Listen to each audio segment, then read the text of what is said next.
What's going on, guys? Kigerr, and I found this game on Preregister. Starts on the 6th of August, which is a week from Sunday, and I want to show you guys the trailer. I'm going to be checking out this game as well as all the information we have so far. So first, let's start with the trailer. War spares no one. It ravages all. The conqueror and the conquered alike. One unleashed the dark blood upon this realm. Another laid waste to the lands of their foes. One who sought to destroy us, all awakened from their slumber. There's 6 factions here. In the darkest hour, one fighting to protect their home, and others fighting to protect all life, stood together and ushered in a new time. And so, another cycle turns and draws to a close.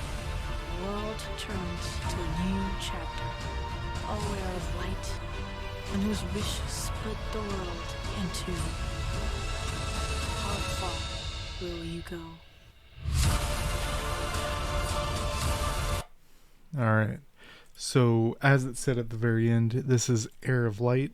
This is a game that the predecessor, just Heir of Light, has been around for several years. Now this is Heir of Light Eclipse.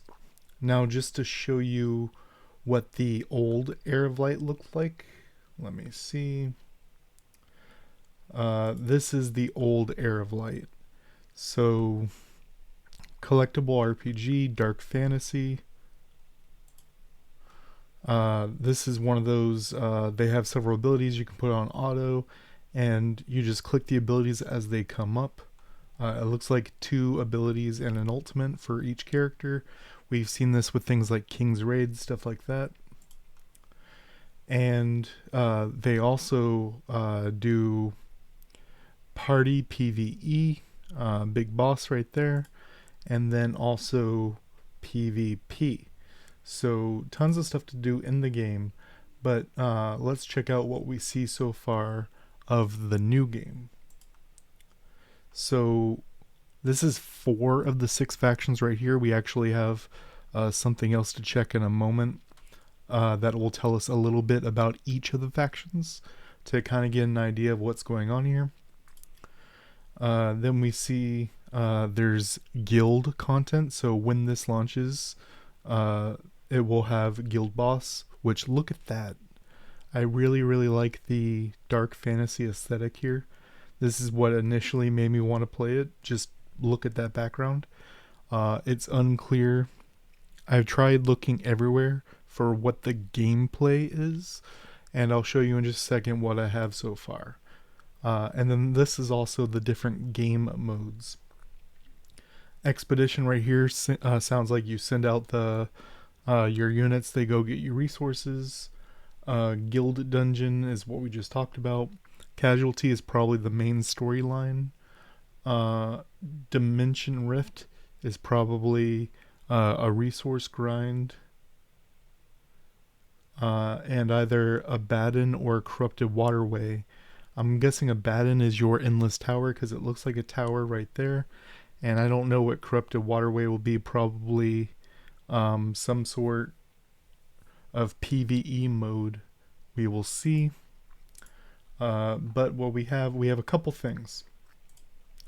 So this is what the old game says as their tags: role-playing, action strategy, single player. Which, as we saw, it isn't really single player. You play with people all the time. And for the new game, all it says is role-playing and pre-registration. Now, as far as the gameplay, this is the only information that I've been able to find. Any gameplay, we're all waiting for that. All we have is those factions and Play Store images. I will show you the faction things in a moment. Collection and Idol game were described in an interview earlier this year. I could not find that interview, so I kind of have to take this guy's word. So it's right now it seems like it's going to be an idle game, which, as we see from Eternal Evolution, is a really good game and also very free to play friendly. So it'll be interesting to see what happens here. I saved these that kind of give us a little bit about the factions, but on their Discord, they actually have a write-up of each of the factions, as well as their main head. So we have Darkblood and Immortal are the two most popular right now. And let's see, Darkblood, the old war has ended, and the world lies in ruins. Yet, for those summoned to this new realm, the struggle continues. A war of fate still rages against the Church of the Morning Star. So, we have her right here. And we're going to see the other ones in just a second, but we have their symbol.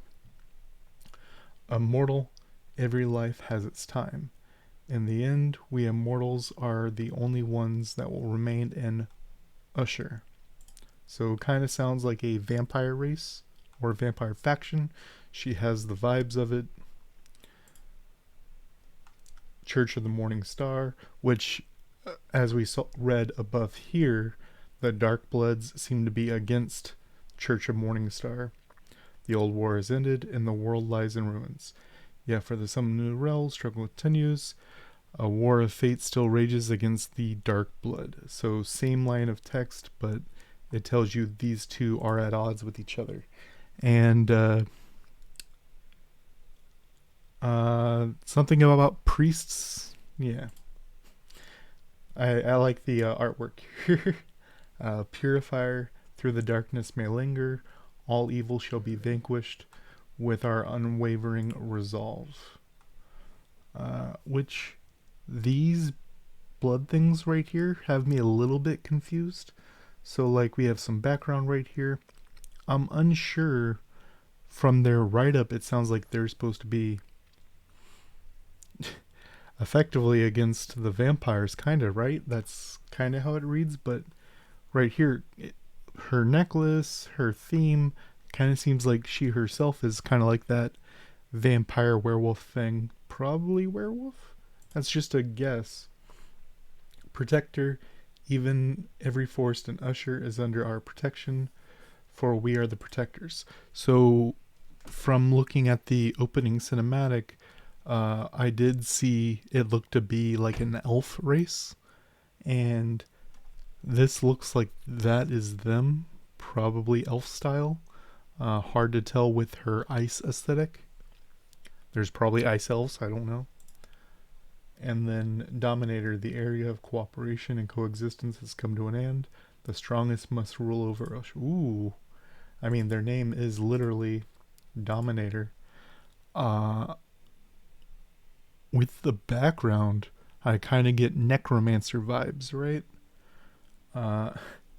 Like I said, this game looks really cool. It has some pedigree from the previous game. I'm definitely going to be checking this out on the 6th. Let me know in the comment section down below if you're going to be checking out as well. Until next time.